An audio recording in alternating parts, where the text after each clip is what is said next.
Set up.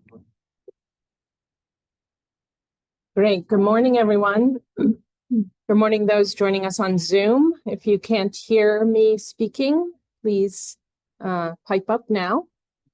Hopefully in the back you can hear. So it is my distinct privilege to welcome you to this year's Grand Rounds dedicated to humanism and professionalism in medicine, an event that carries special meaning as it is named in honor of Dr. Robert Peinels, a revered leader, educator, and physician, and many in the room knew him way better than I did.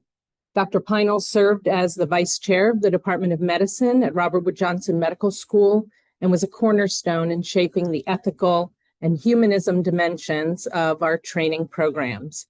In 1997, inspired by the principles outlined by ABIM's Project Professionalism, Dr. Peinels founded our Humanism and Professionalism Council. His vision gave rise to lasting institutional change and high standards of integrity, compassion, and professionalism in clinical care. The H&P Council, under Dr. Peinels' leadership, developed a thoughtful, needs-based curriculum in the art of medicine, one that remains deeply embedded in our educational mission today. Every year, we celebrate the residents who exemplify these values through the presentation of the Robert Peinels Award for Humanism and Professionalism. That'll be coming up soon. Dr. Peinels' legacy extends well beyond the medical school. He was chair of medicine at a key affiliate at Princeton throughout the 1990s, and where he left an indelible mark on clinical practice and mentorship. He was a master of the American College of Rheumatology. He was an avid historian and writer known for drawing medical insights from the lives of notable historical figures, bridging the worlds of medicine, humanities, and scholarship. Today, the Grand Rounds not only honors his contributions, but challenges us to reflect on our own responsibility as healers, so practice medicine with excellence, humility, and humanity. It is my honor now to invite up Dr. Jeffrey Carson to introduce our speaker for the Peinels lecture today.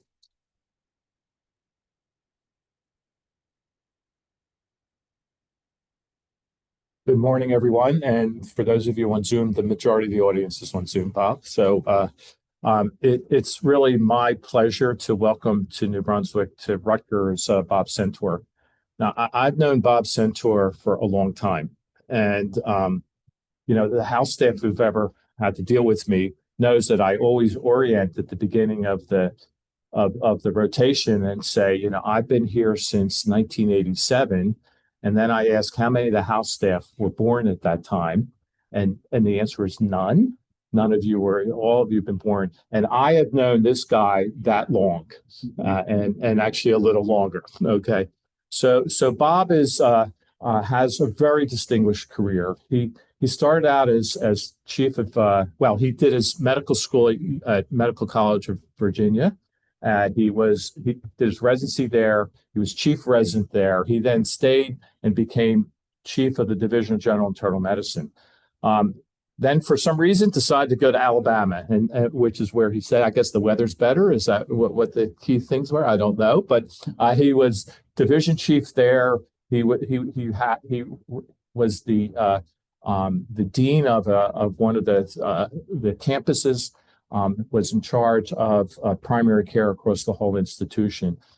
But when you look at Bob's career, what's so impressive is he thinks of himself as a clinician educator, and he is exactly what we have in mind when we think of our clinician educators. I'm going through your CV. You have at least maybe 10 to 15 teaching awards, something in that ballpark. And in every organization he's been part of, he's been the leader. So he was in charge of the American College of Physicians. He's had that job. The Society of Decision Making. He was in charge of that as well, president of that. And in every kind of role, he's been a leader. So he's at this point he's now an emeritus professor, but he's chosen to do rounds at the VA in Alabama and in Birmingham 4 months a year. Pretty unusual, to say the least. And it's because of his extreme commitment to medical education. So he's going to tell us about teaching internal medicine, the thought process. And Bob, thank you so much for coming. We really welcome you here to New Brunswick.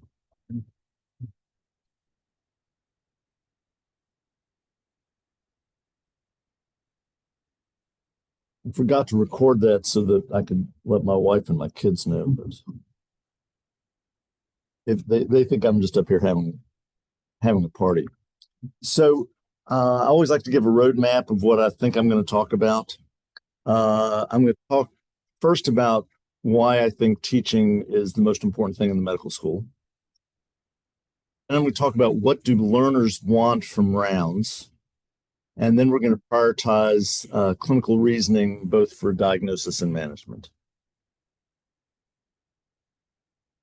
The way I view the world, being a clinician educator is the most important role in a medical school and definitely in a residency. People didn't come here for any reason other than to try to become the best physicians they can be. Now, they may do some other things besides that, but you first have to be a great physician, and clinician educators have a wonderful ability to help you achieve that. What is my goal? Well, when I'm on rounds or when I'm doing morning report, I want everybody in the room to have grown a little bit by the end of the day. So if I can help you learn one thing today, then it's a total success. How do you achieve getting learners to grow? The first is something that my chair of medicine, who brought me to Birmingham when he became the dean of Birmingham, but he'd been my chair for 18 years from the time I was a fourth-year student, Hal Fallon, and he always talked about graduated responsibility. And you've all been through graduated responsibility. When you're a third-year student, you don't have a whole lot of responsibility. A little bit, you get to taste responsibility as a fourth-year student. As an intern, you have way too much responsibility. But there's always a resident there to hold your hand, hopefully in a positive way. You achieve the goal by questioning. One of my mentors taught me that when you ask a question and you cause a little anxiety in the person, learning is about to happen. As long as you don't belittle the person for not knowing the answer. And variety of teaching. There's a lot of different ways to teach, and you have to figure out what works for your particular team. When I awoke, as a resident of junior tending, I was a pretty good educator. I was not nearly as good as I thought I was. I don't know if any of you have had that experience. Some of you still think you're better than you are. I won't say it. I began to admire Dr. Kelly Skeff. How many people have heard of Kelly Skeff? Okay, Kelly Skeff is a very interesting guy.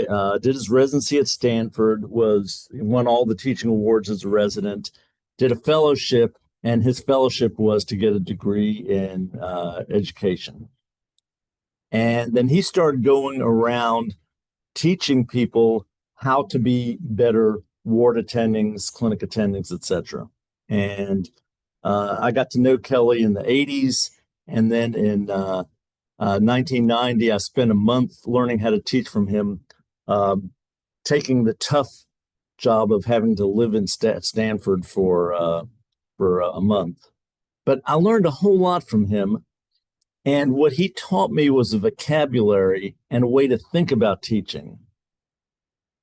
Too many people who are clinician educators don't have that experience and don't think through what are the components of a good medical educator. What I'm going to try to do is tell you what our research and other people's research might help you, I hope.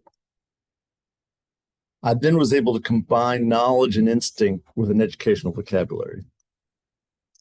So, first of all, if you like these slides, come up afterwards and I'll tell you all about Napkin AI. Has anybody in the audience heard of Napkin AI before last night? Okay. This is going to revolutionize the way you make slides. So, this is what Kelly taught us. The first thing is the yellow thing, and if it's hard to read, I will go ahead and read them for you. Create a positive environment. So you've all had attendings who you hated being on rounds with because It's just everybody was nervous all the time, or you're anxious and couldn't wait to get them over. You've had other attendings who it was actually fun, and that it's the job of the attending to actually make it fun. It has to be welcoming and supportive, and this all the humanism things that we talked about earlier. The next thing is to organize the teaching session. So somebody has to know when you're starting and when you're going to finish and how to make that happen. The next thing is communicating goals. So the best attendings the first day on round say, this is what we're trying to do, and this is how we're going to do it. Here's when it really gets important. It's promoting understanding. So promoting understanding is really this idea of growth. So I often use this example, the difference between a micromanager and an educator. You walk in the room, the potassium, the patient had a potassium of 3.5. You look at the bag and it has 20 milliequivalents of potassium and a liter of normal saline going at 100 cc's per hour.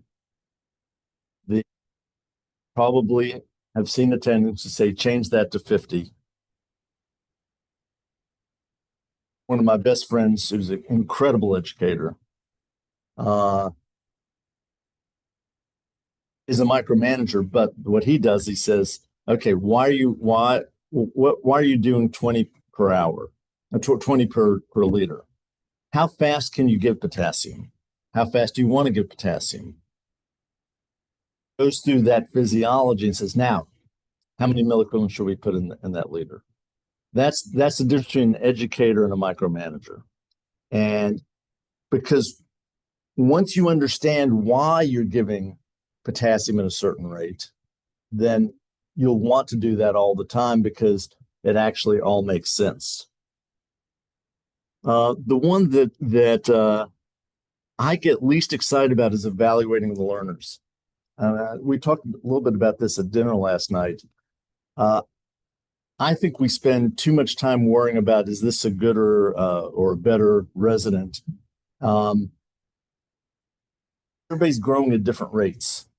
And so the only thing I want to know is, are they growing and going towards where they're going to be? I've seen people who were mediocre, so-called mediocre interns who are star residents. I've seen great interns who are mediocre residents.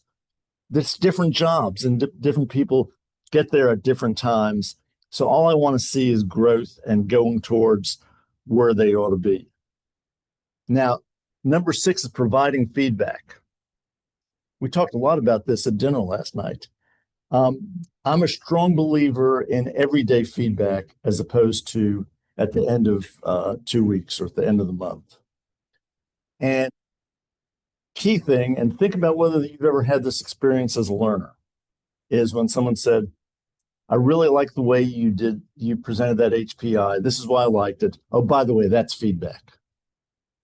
And it sounds trite to say, oh, by the way, that's feedback. But when you talk to learners, I'm going to please shake your head positively if you think you're not getting enough feedback. But when you think about it, they're actually giving you feedback. And so one of the problems of being a clinician educator is knowing how to give feedback. We're often better at giving negative feedback than we are at giving positive feedback. There's something weird in medicine where it's hard to tell someone they're doing a good job. I think that's really sick. And it's against humanism and professionalism. We need to encourage people who do things well and let them know right away how much we appreciate what they're doing well.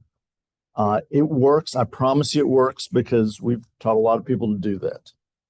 And finally, foster self-directed learning. It's getting people to look things up, getting people to think on their own. And that was Kelly Skiff's formulation. And that's what I learned from Kelly Skiff. In 2008, I'd written a blog post about the effective teaching strategies on wards. And my colleague, Lisa Willett, who's former president of APDIM, and I wrote this. And you can see that a lot of this is taken from Kelly Skeff, and we certainly quoted that we did that from Kelly Skeff, but the things we talked about were questioning skills, transparent thinking, clear expectations, team bonding, respect. Respect is important. Enthusiasm. So this is the first time that enthusiasm comes up. It's going to come up again here in a couple more slides. But think about the attending physicians that you enjoy the most. They love what they're doing. I tell people, say, why are you still attending? I said, because it's one of my 4 hobbies. I play golf, I work out, my wife and I go out to dinner with friends and occasionally have a nice glass of wine, and I make rounds. Why do I make rounds? Because I love it. And I think that shows. Time management is one of the things we talked about. There's nothing worse than being on rounds and they just go on and on and on. Has anybody ever had that experience? Raise your hand if you've had that experience. Okay. Everybody has raised their hand, which means that your attendings can get better. They have an opportunity to get better by understanding when they should drone on and when they shouldn't drone on. I at the VA, our morning report's at 10 o'clock. We make rounds from 8 to 10. I have to be done by 10. If I have to go see a few patients by myself, I'll go see a few patients myself, but we're going to be done by 10 every single time. And when you do that, then the residents are more than happy to give you attention as long as they know what their time is with you, so they have plenty of time to do their work. Because remember, the house staff always have a lot of work to do. Teaching techniques can help, and obviously we go back to feedback again. So our big study, which is in Journal of General Internal Medicine, on the characteristics of successful rounds, and this is a picture of what we did. We started out with initial group discussions. We had 4 or 5 groups. We had an internal medicine residency in Birmingham. We had a family medicine residency in Huntsville, and we had medical students at both places. And we asked them, what are the characteristics of good rounds? They, just a short 3 or 4 word thing. We ended up with about 80 things, and then we had a small group that was able to combine those into 30-something things.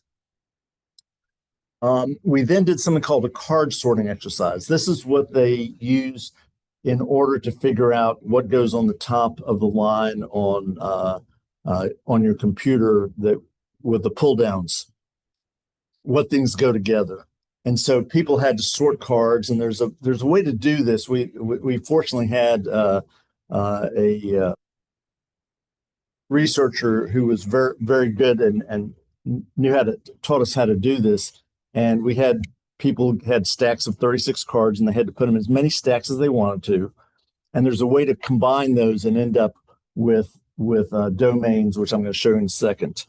We then also used a Likert scale to see which of those things was considered most important for successful rounds. And then we finally have the results of that study. That study is still highly cited, and a lot of people tell me that they use this study. So these are the domains of successful attending rounds. Number 1 is learning atmosphere. So there are a bunch of parts of learning atmosphere that are important. Clinical teaching is obviously very important. Teaching style is very important. Communicating expectations. There's nothing worse than being an intern and not knowing what the attending wants, and then the attending gets mad at you because you didn't do what they want. You have to tell them exactly what you want. And then team management, and team management includes time management. You can't talk about time too much. So these are the big 6 things that house staff want. they want the attendings to teach by example. So our job as attendings, and for residents, your job as a resident for the interns and medical students is to be a role model. We're the anti-Charles Barkley. How many people got that joke? Okay, good. Few people got that joke. How many people know who Charles Barkley is? He famously said, "I'm not a role model." Well, we are role models. Everything we do as ward attendings, and when you're a resident for your interns and students, everything you do influences them. How you address the patient, how you talk to patients, how you talk to the nurses, how you talk to the clerks, how you talk to them. They're going to copy you. And so it's important that we teach by example, both how to talk to patients, how to examine patients, how to keep patients informed of what's going on. Sharing thought processes was the happiest result for me in this entire research. I intuitively knew it was important, but I didn't know how important it was until we had people rate this on a Likert scale, and it was number one from the learners. And I've talked to a lot of residents and interns over the years since we did this study, and everybody says, yes, they want to know how we think. Everything is, everybody has a lot of knowledge. And if you don't have the knowledge, you got this. You can get more knowledge.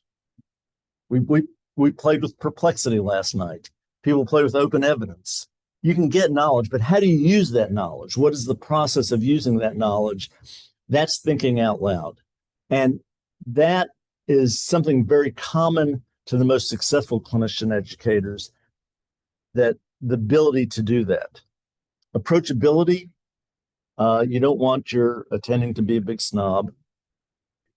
Respect for team members. So the way I think about it is everybody that I'm working with, every medical student, every intern, every resident is my future colleague.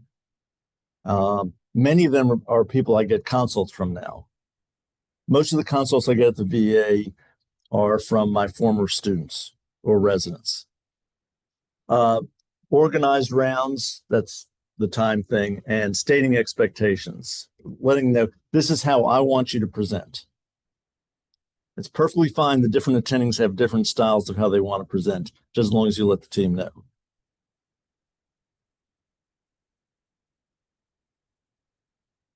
Finally, this is a study from the military where they looked at the characteristics of highly rated internal medicine attendings before and after work hours were changed in the early part of the century. I love saying that, the early part of the century. I've lived long enough to be able to say the early part of the century. So enthusiasm, again, shows up high. Balanced teaching style. That means some at the bedside, some not at the bedside, different styles, different days.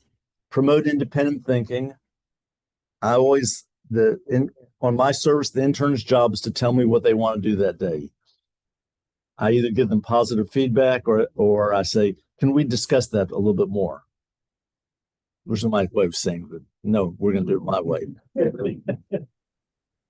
Fund of knowledge is not as important as these other things, but it's still important. And time management still is one of the top 5 things.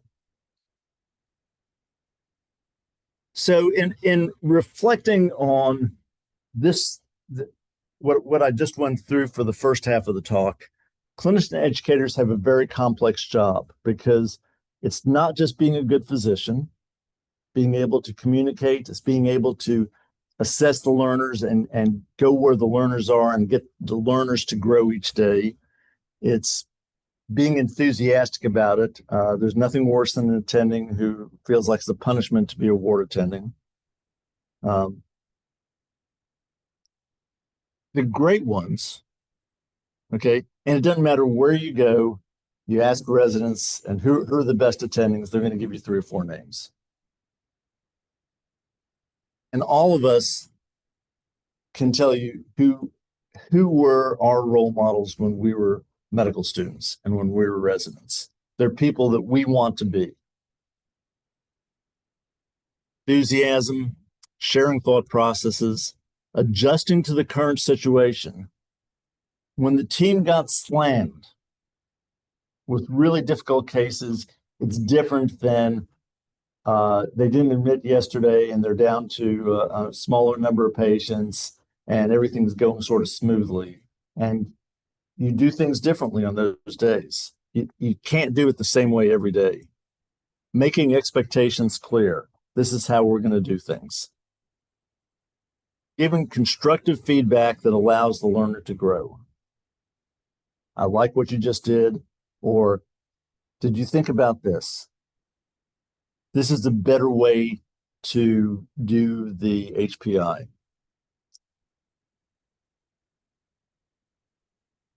So I'm going to switch to clinical reasoning now, because that's really what learning the thought process is all about, and I think that's the most important thing. So how many people have heard of problem representation in illness scripts? Has everybody heard of it? Good. We're going to talk about it once again, and maybe this will be spaced learning. So problem representation. Do you like Napkin AI? Isn't that a pretty slide? So in our problem representation, who's the patient? What's the timeline? And what are the symptoms? And we're going to do a couple examples of this here in a few minutes.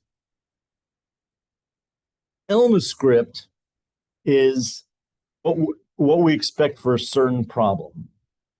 So let's take MAFLD, for example. I don't know why anybody would come up with that.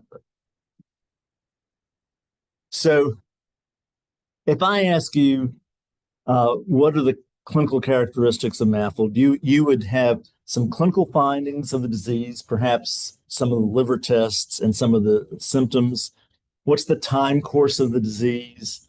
What's the underlying pathophysiology of that disease? And what are the risk factors associated with that disease? Now, I'm going to give you an example of illness scripts and how illness scripts, when you relate them to problem representation, whether you say it out loud or not, implicitly, that's how you're making many of your clinical decisions. So this is one that I'm very proud of my residents for doing a much better job than the emergency department. With all apologies to the emergency department, they have a very difficult job. A 56-year-old man is admitted with 4 days of progressive dyspnea. He has a minimal cough, has a couple episodes of clear pink-tinged sputum. Eyes, fevers, rigors. He's felt chilly. Have you ever had a patient in the emergency department who didn't feel chilly? The temperature in the emergency department is 52 degrees. He had no upper respiratory tract symptoms. His routine labs were unremarkable. His chest x-ray was this. I'll let you look at the chest x-ray for a second. Everybody feel like they got a good look at this chest x-ray? The emergency department, this was read by radiology as a left upper lobe infiltrate. So their problem representation was a 56-year-old man with progressive dyspnea and a left upper lobe infiltrate.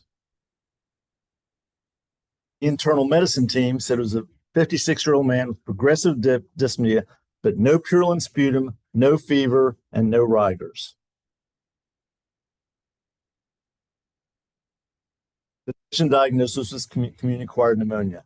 I love getting initial diagnosis of community-acquired pneumonia because I know there's a 25 to 33% chance that it's something else and I have to be a diagnostician. And I love being a diagnostician. So I tell my team, I don't believe anything the referring physician says. I don't believe anything the emergency department says. Hell, I don't even believe what I say. We need to rethink every admission we get. We have to rethink what was happening so we don't make errors. And you make errors if you don't rethink what was said prior to you having the opportunity to examine the patient. When they get transferred out of the unit, I'm going to give you one that got transferred out of the unit with a very good house staff in the unit that they totally missed the diagnosis. The house staff, fortunately, were skeptical because I beat it into their head over the years. Pro-BNP was 900. Probably something. So they ordered an echocardiogram. Left ventricular ejection fraction was 30%. There was increased pulmonary artery pressure on the echo exam. He had an LVEF of 20% with dilated cardiomyopathy, showing once again that echo just gives you a rough idea of the EF. It doesn't really tell you the EF. Mild CAD. He had left atrial enlargement, a pulmonary capillary wedge pressure of 30. Pulmonary artery pressures were ridiculously high. When I sat down and talked to him 36 hours later, and the house staff had gotten most of this history, he had progressive dyspnea and exertion for at least 2 months. Now, if he had come in to your office and said he's short of breath and you took that history, the problem in the emergency department is they're trying to see so many people. They get a quick chest x-ray. I'm surprised they didn't get a CT, but you're surprised too. But they didn't take a careful history. He had a history of untreated hypertension, and they had a large summation gallop on exam that nobody had heard, that even the medical students could tell that it was a summation gallop. They probably hadn't listened to his heart because he had community-acquired pneumonia. So why did they make errors? Well, it was incomplete data collection. I'm going to give the emergency department a pass because they have to see so many patients so quickly. And 90% of the time, they don't really need to take a careful history. It's just, we make fun of them when it's 10%. The radiologist read the x-rays and infiltrate and didn't notice the cardiomegaly. Did you notice the cardiomegaly? Was anybody thinking heart failure when they saw the x-ray? Good. You should have been thinking heart failure. There's a whole lot of there are all kinds of signs of heart failure. We're doing a mediocre job, and I'm being very generous when I say mediocre, of teaching physical exam skills. When I go to the bedside and the patient has a murmur, we make sure that everybody on the team hears the murmur. It's amazing how often they tell me that nobody's done that. So I guess that says something bad about my fellow faculty members. But they just haven't heard murmurs, and there aren't as many murmurs now as there once were. Diagnostic inertia is the most difficult thing to overcome. Once somebody has a label, getting away from that label is difficult. Okay, 55-year-old man brought to the emergency department for confusion. Wife states that he's been progressively confused for 2 days. His blood glucose was over 800. He had no acidosis, had a normal anion gap, was admitted to the ICU. Have you ever seen something like this? Okay. We're not being esoteric here. His VA records from California, he had just moved to Birmingham, documented type 2 diabetes. He was supposed to be taking 24 units of long-acting insulin with 5 units short-acting with each meal. He told the ICU physicians after they got his blood sugar down that he only took 12 units and the morning 5 units. You're starting to get a picture of this guy? Let me give you more picture. His urine drug screen was positive for cocaine. Have you ever seen this guy? Yeah, do they have cocaine in New Jersey? Yeah. His blood glucose decreased rapidly in the ICU. He had 2 episodes of hypoglycemia. His hemoglobin A1C was 14. And then he was transferred to the floor. It was December. It was during the Christmas break. So we have one intern, one resident, and the attending is still there every day. So problem representation, let me repeat this, even though we already showed the slide. It's the early step in the mental abstraction. It's a one-sentence summary defining specific case in abstract terms. If you have not read Judy Bowen's article, Educational Strategies to Promote Clinical Diagnosis Reasoning, if you're an attending and you haven't read it, get a copy right away. And if you don't have a copy, my email's on the last slide. Send it to me. I'll send you a copy. Everybody should read this article. I recommend all residents read this article because it is a formative article for most six that we still quote today.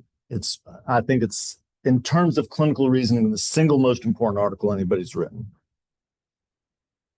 So his initial problem representation from the ICU is a 55-year-old man, cocaine positive, poor diabetes control, poorly adherent, and mid with hyperosmolar state.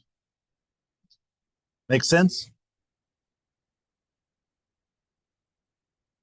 There are several factors in this problem representation that might influence our thought process. Patient already had a diagnosis of type 2 diabetes. That makes sense. He came in with a blood sugar of 800. Takes the insulin the way he wants to, not the way they told him to take it. So he is not really very adherent. We often look down our noses at people who aren't very adherent. We used to say compliant, but that's pejorative. Uses illegal substances. My God. And those illegal substances could have an effect on his blood sugar. Now we have a bunch of reasons why his blood sugar would be so high. He was on a cocaine binge. Gets transferred out to the floor.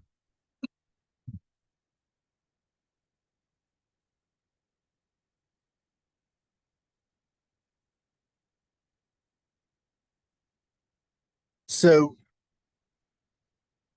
when he came to the floor, when they first presented him to me, it was clear he had brittle diabetes because he had 2 episodes of hypoglycemia. But he's cocaine positive. But the brittle diabetes raised some interesting questions that we wondered about. First of all, why is the patient with type 2 diabetes, and it turned out he'd had type 2 diabetes for 6 years, why is he on insulin and no oral agents? That didn't make any sense. Is it possible for someone to give me some water? I'm talking too much. I apologize. Why does he so easily develop hypoglycemia?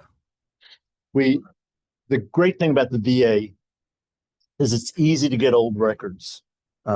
You don't have the pleasure of working at a VA, and I do mean pleasure, but we can get on and read his records from California. This is the way all electronic health records should work. You should be able to find out what the other hospital did.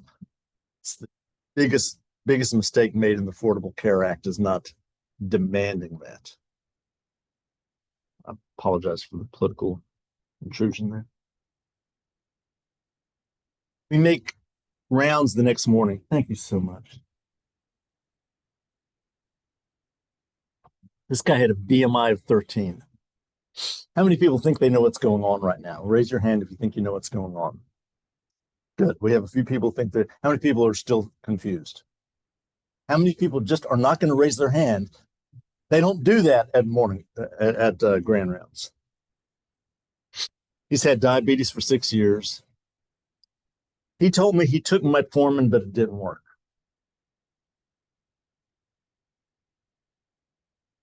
There's no evidence of infection or coronary artery disease. Anytime someone comes in with glucose out of control, you got to make sure they didn't have an MI and they don't have an infection. There's no evidence. So it's a very thin man with brittle type 2 diabetes for 6 years. That was our new problem representation. So we go back to the room and start talking about it. And And so who thinks they know what's going on? Is willing to speak up? We're going to get interactive now. Who wants to take a try at this? Come on, a couple of you raised your hand. Go ahead.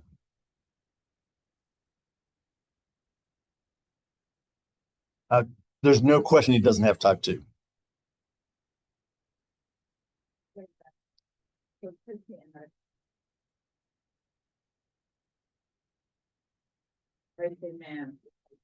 Right. Right. So what could he have? Right. So that's where we went back and asked him whether or not he'd ever had pancreatitis. Did everybody understand her reasoning? That was beautiful. Feedback.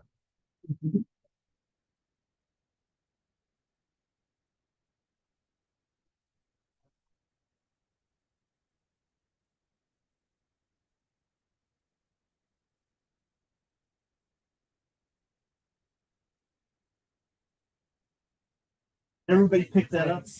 Or yeah. So when we go back to talk to him, not in his record. So this is exactly the thought process we went through.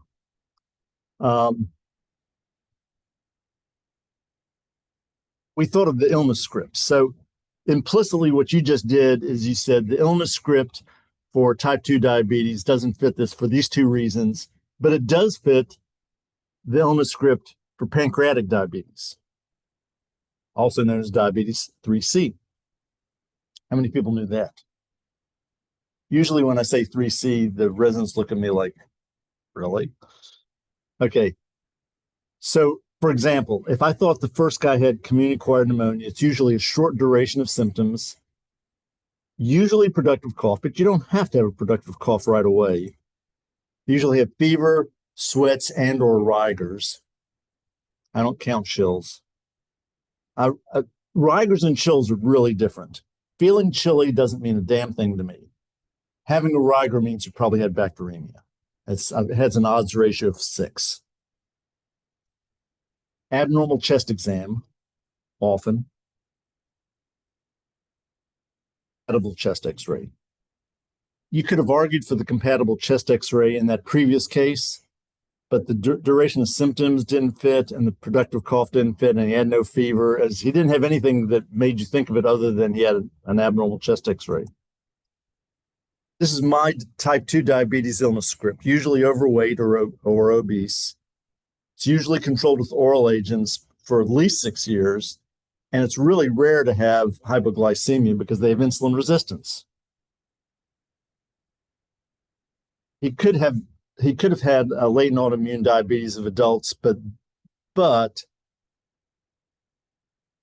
that'd be a little bit unusual, and he probably wouldn't have had as much hypoglycemia as quickly as he did. But he also didn't have ketoacidosis. So given the low BMI, we consider pancreatic diabetes, as was brilliantly stated. Not previously documented in the VA records. He had 2 or more episodes of acute pancreatitis in the past. Wait a second. And he had a partial pancreatectomy. He had a Whipple's at a private hospital, and no one had noticed the scar on his abdomen.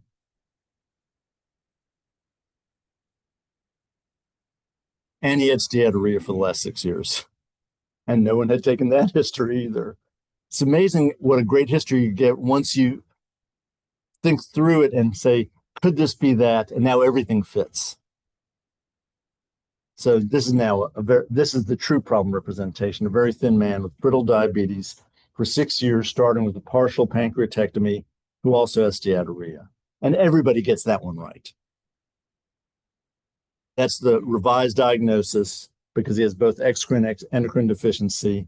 It complicates his treatment. It's possible the pancreatic enzymes will help him. Unfortunately, he'd rather take cocaine than pancreatic enzymes. But, I can lead horses to water, but whether they drink or not's their problem. Okay. Now I'm going to try to stump you. 81-year-old man is admitted for volume overload. On his initial labs, his potassium of 3.3, a calcium of 6.8, and has a normal albumin. This is really interesting. This was on my service in April, the last half of April. At the Society of General Internal Medicine, they presented 2 cases to me as unknowns, and this exact case from a different source was presented to me, and after 1 sentence, I knew the answer because I'd already thought it through. So see if any of the residents were willing to raise their hand. What's the next test you want to order and why?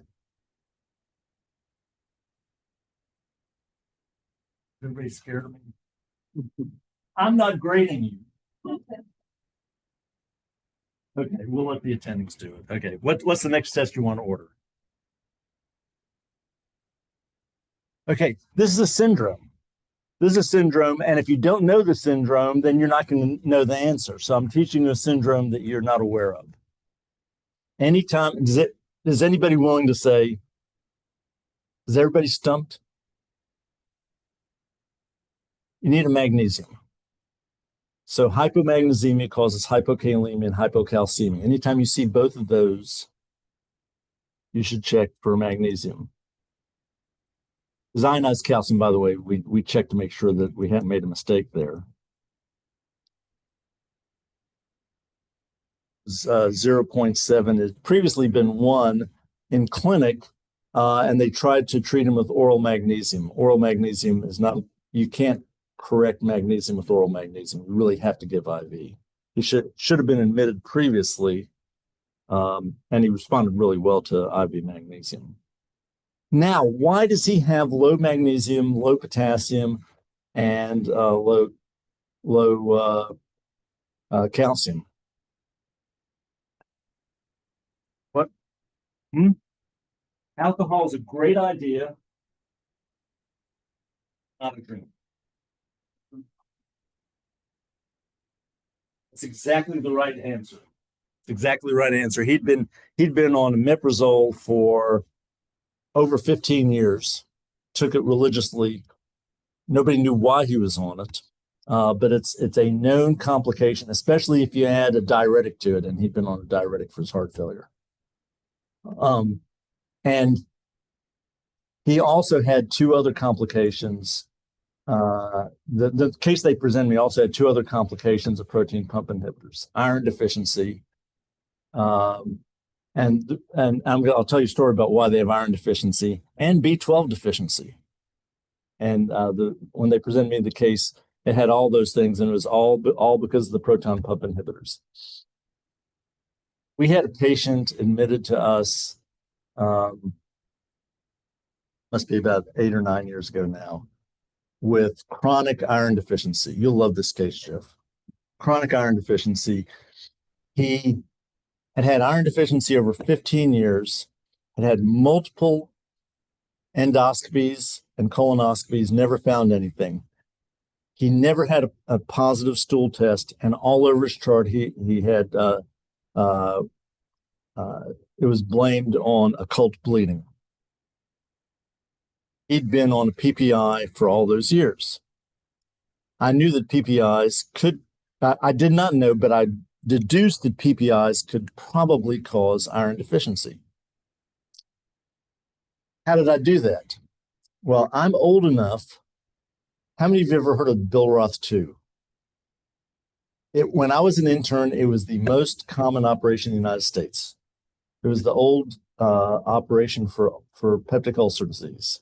It was an antrectomy with a gastrojejunectomy and a total vagotomy. And that was because acid causes ulcers, right? They changed that, didn't they? Those people regularly, after about 3 years, would get iron deficiency because we eat ferric and we have to protonate it to make it ferrous, because we absorb ferrous much better than we absorb ferric. And so I figured out that if you gave people enough PPIs, you get achlorhydria, and therefore you couldn't absorb the iron. Unfortunately, I also had anaphylaxis to IV iron and refused to take oral iron because he's a normal person. And oral iron is miserable. And anybody's ever had to take oral iron, it's worse than miserable. Anybody who tells you they're taking their iron, you're not sure they're giving a good history. So anyway, we stopped his PPI and his hemoglobin came up, and his iron studies came up.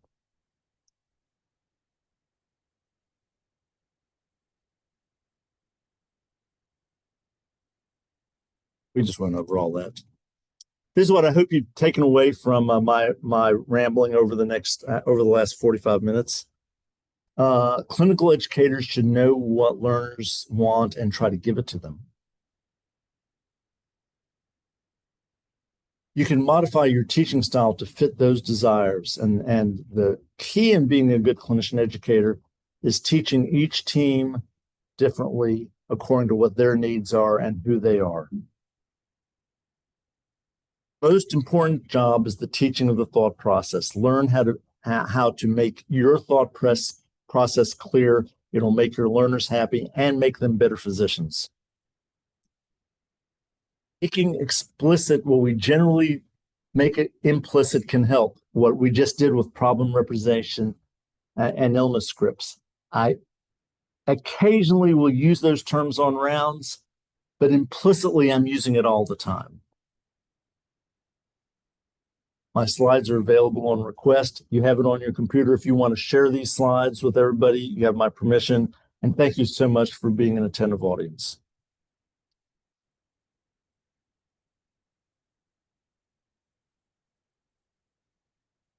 I assume that I could answer some questions. I think my question is, when you're teaching a team with learners of different how do you keep the learning relevant for everyone, or do you just focus on teaching myself? Yeah. So when I ask questions, Repeat the question. okay. So the question is, how do you teach medical students, interns, and residents at the same time? That's essentially the question. I ask the students student questions, I ask the interns intern questions, I ask the residents resident questions. I rarely ask the residents very many questions because I never want the resident to be embarrassed in front of his or her team. But I'm more than happy to beat up on the students and interns. And also I do something called question and rescue. So let's say I ask the question about what is pancreatic diabetes. To the medical student, they looked at me and their eyes glaze over. I quickly go to the next student. They don't know. And I go to the intern, they don't know. It says, I'm really glad, I use this term all the time. I'm really glad I asked that question because I really want you to learn this. So you turn their inability to answer the question into a positive. Now, the only reason I'm asking you these questions is because I'm trying to figure out what I need to teach you. Does it work? Sometimes the questions go straight to the intern and just skip the students. And if the students happen to learn from it, that's fine. But, and the residents, we usually talk later in the day. Yes. What is your position and opinion on the use of clinical simulation tools? Okay, so the question is, what about clinical simulation? I think it's extremely important in surgery. I think it can be very, very helpful for things like code blues. I'm not a big advocate, but I have colleagues who are. Different strokes for different folks. Yes, ma'am. Deal with eating.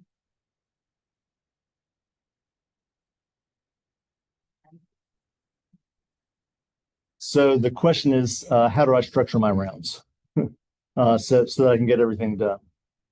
The first thing is I sit down first. in the room and we decide what's going on with every patient. And the way I do that is I don't need to know everybody's temperature from last night. I don't need to know everybody's physical exam. I need to know what's different today from yesterday. So we get straight to the point. Either the students or the interns, sometimes the resident when they're coming for the interns say, okay, Mr. Jones, he had an ID consult. What did ID say? How's he doing? Has he had a fever? If we're not following any labs, we don't ask about the labs. So we really cut the responsibility of the intern. I have to trust the intern and resident. Now I'm going to look at the chart later on in the day, but I don't have them tell me everything every time. And then when we go through a patient who is complicated, we might spend 10 minutes discussing that. By the time we leave the room, we pretty much know what we're going to say to the patient. And then some patients I talk to, some patients the resident talks to, some patients the interns talk to. We decide that ahead of time, depending on how many patients and whether we can do a chalk talk afterwards. Some days we can do a chalk talk. Some days we can't do a chalk talk. Chalk talk is the tertiary responsibility. The most important responsibility is the patient knowing what's going on and us making good decisions about the patient. Is that helpful? I want to hear more about how you go about delivering your expectations to the team. You know, a lot of times you start a week on service, team maybe new, you got 4 admissions or consults overnight. It's sort of chaos at the beginning of the week. You know, I've had one attending who's not here who would give a sheet of paper covered front to back with their expectations written out. And I'm like, I don't know what to do this. So what is your approach to actually? Yeah. So I either do half months or full months. Pretty old school. I sit down the very first day and tell them, these are my expectations. This is how I want you to present. This is when you need to call me. Here's my telephone number. If it's during the day and I'm playing golf, text me and I'll call you back, because it's annoying to get a call while you're on the golf course. I have priorities. And then I just tell them how rounds are done, how we do post-call rounds, and then we sort of negotiate things like, let's say my team is on short call today and we don't yet have any patients. Short call ends at 12.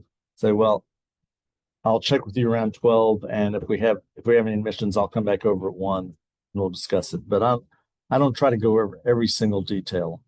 And then if something comes up that I didn't think of the very first day, when it does actually happen, I say, okay, I forgot to tell you this expectation. It is 9 o'clock. I always finish on time. Thank you all so much.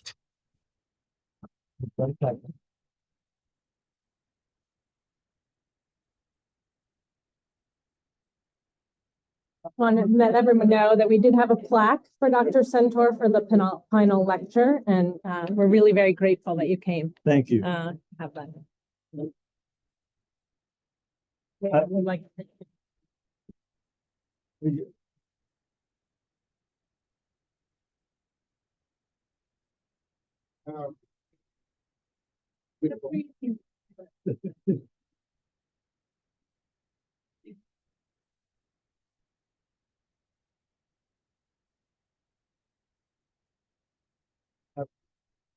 There will be other people meeting with you. Yes. today.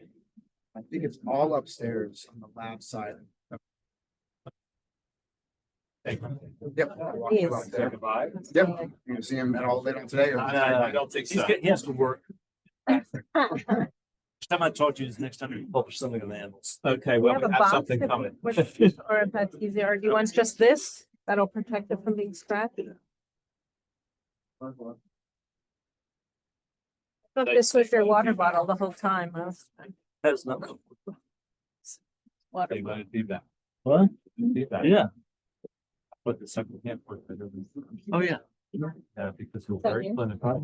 Okay. Fine. Yeah. So I would probably spend. No, it's in- time with the first day. Yeah. So that, And then, can you leave in the first half into the second half, and where you use, Yeah, that's a where good you question. take the opportunity, for those, Yeah. lay out the principles first, which is what you did at the beginning. And then sort of let them go and then try to illustrate them in the cases that might, I don't know, I don't know how Yeah, you're doing I've- it, but I would try that. I've done full cases before. Yeah. I mean, I have a talk where I have an hour's worth of cases. But they had sort of asked me to talk about ward attending, so No, I know. I threw that in. All right. Well, anyway, you Yeah. you asked for feedback. Yeah, so no, that's good. there it is. But it really worked, and I think it kept the audience engaged. I had four.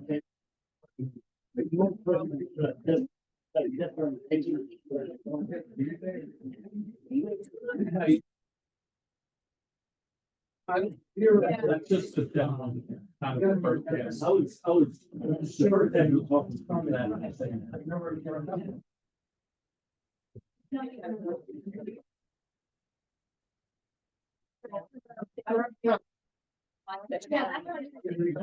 So you have, I mean, what that's a good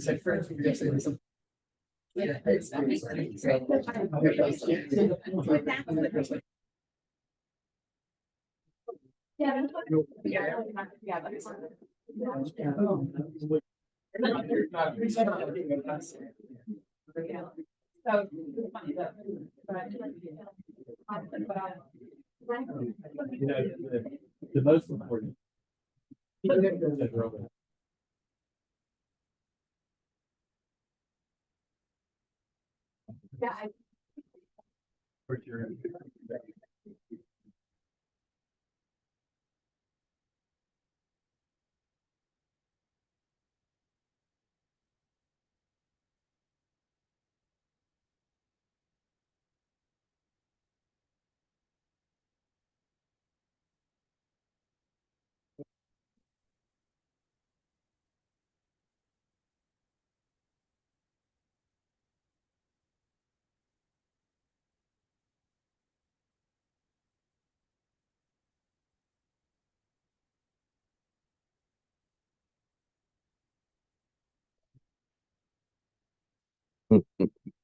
You doing? Wasn't even